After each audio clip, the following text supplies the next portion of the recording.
Muy buenas, soy Pilar Garrido Clemente, profesora de estudios árabes e islámicos en la Universidad de Murcia y hoy vengo invitada por el Instituto Cervantes y la Embajada de Argel. Ante todo quisiera comenzar dándole las gracias a María Eugenia por su iniciativa, por su buen hacer, por el entusiasmo que ha puesto desde el inicio de estas actividades, a pesar de la situación en la que estamos todos inmersos de una pandemia universal. Con este agradecimiento, lo que me gustaría hacer es invitaros a un viaje que lo vamos a llamar las claves arabo-islámicas de El Quijote, entre moriscos. Hoy y aquí quiero tan solo viajar, porque el viajar siempre ha sido un modo de aprendizaje, especialmente desarrollado entre los árabes, pero por muchas más civilizaciones. Viajar con vosotros desde el origen, desde ese lugar concreto, geográfico del morisco de Ricote, trasunto personificado del valle junto al que ahora mismo habito, junto al que vivo, al que Cervantes, que es nuestro protagonista, que es nuestro mayor intérprete y viajero, autor de hoy, le dedica parte de su obra suprema, parte de su pluma, parte de su vida. Y en ese viaje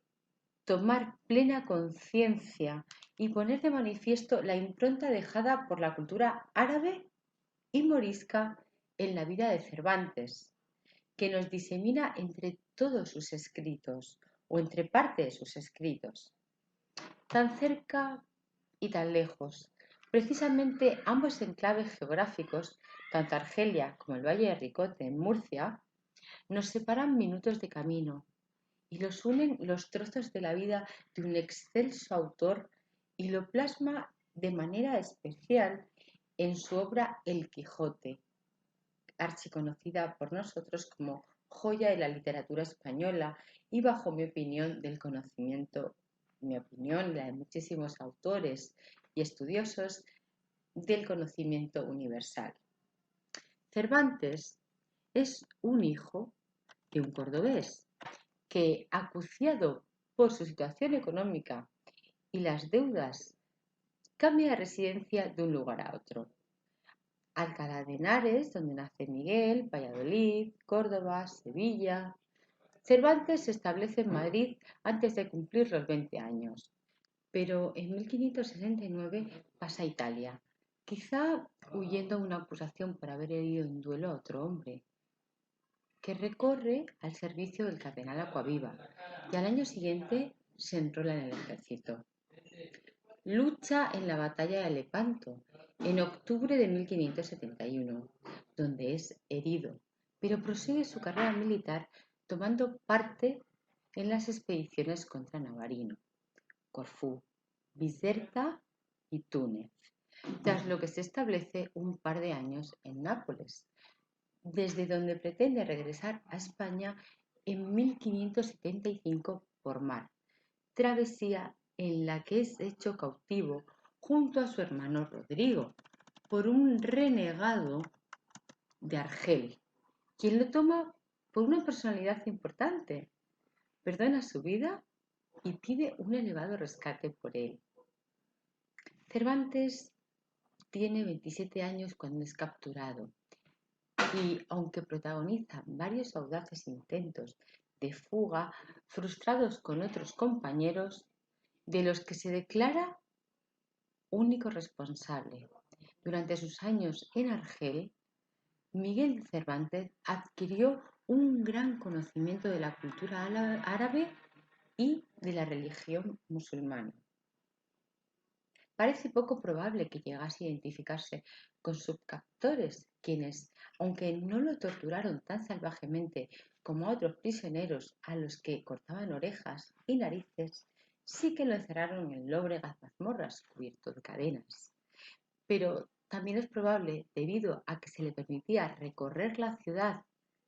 como se atestigua y relacionarse con sus habitantes, que conociese moros, árabes, árabo-musulmanes, amables que lo trataran con compasión y humanidad, y de los que adquirió grandes conocimientos acerca de la cultura de aquella otra orilla, que le ayudarían a comprender mejor a sus compatriotas españoles de religión musulmana o a los conversos y criptomusulmanes cuando tuvieron que hacer frente a la expulsión de su patria, como todos conocemos, años después. No sería seguramente este su primer trato con la cultura árabe-islámica, ya que en su primera infancia transcurre en Alcalá de Henares, donde sin duda le marcaría el contacto con otros moriscos que vivían y que al parecer frecuentaban la calle Mayor y se relacionaban sin más problemas con cristianos y judíos. Y tampoco sería el último, como iremos viendo en este viaje. Soldado del Imperio Español, probable duelista prófugo, adúltero, él mismo reconoce ser padre de la hija ilegítima de una mujer casada. Cuando vuelve Miguel de Cervantes de su cautiverio, ha recorrido el mundo, ha servido al imperio y al catolicismo y ha conocido otras culturas, pero debe buscar la manera de saldar las deudas que ha contraído por su rescate y al parecer vuelve a Argelia, esta vez a Orán, en una misión secreta por la que recibe un pago del Estado. Así, su vida, a partir de su regreso, se debate entre un matrimonio infeliz y un oficio denostado,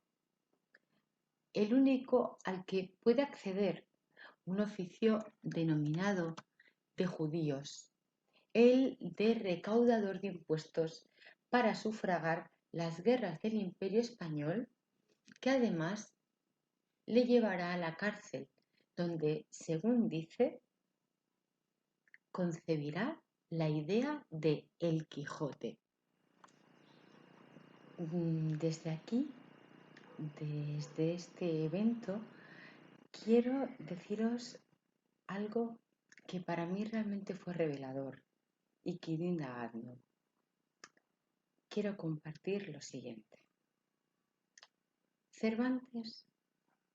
no escribió El Quijote. Ahora os voy a explicar. ¿No nos parece aventurado afirmar que esta etapa de la que hemos hablado, de sus estancias y de sus avatares y sus vicisitudes,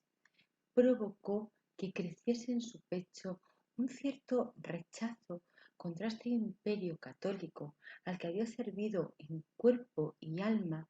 por el que había perdido el uso de un brazo por culpa del cual, o tal vez gracias al cual, había sido esclavo durante 5 años de su vida en medio de una cultura al principio extraña para él, pero que quizá ya no le parece tan distinta de la que admite como suya y con la que se empieza a identificar, o que incluso evoca vivencias de su infancia o despierta recuerdos familiares inconfesables en un país en ese momento histórico obsesionado por la pureza de sangre. No nos parece aventurado afirmar que en este momento, en la cárcel, sino antes en Argel, es cuando nace no el Quijote, sino Cide Hamete Benengeli, un supuesto historiador arábigo y manchego, cita literal, filósofo maomético, cita también de la propia obra de Cervantes, así nos lo describe, alter ego que le permite esquivar la censura inquisitorial y enlazar su obra a la cultura islámica. Esta estratagema justificaría su tratamiento de las historias relacionadas con el mundo musulmán, especialmente con el mundo morisco. Ahora os pregunto, ¿Es acaso el Quijote la mejor iniciación al conocimiento del Islam en lengua romance? Mm, ¿Es con la interculturalidad que el Quijote se convierte en el libro símbolo de todos los mestizajes? Tal vez, y tras su cautiverio en Argel y sus posteriores experiencias a su regreso, nos encontramos ante un Cervantes musulmán o que simpatiza con lo musulmán. Me atrevo a afirmar,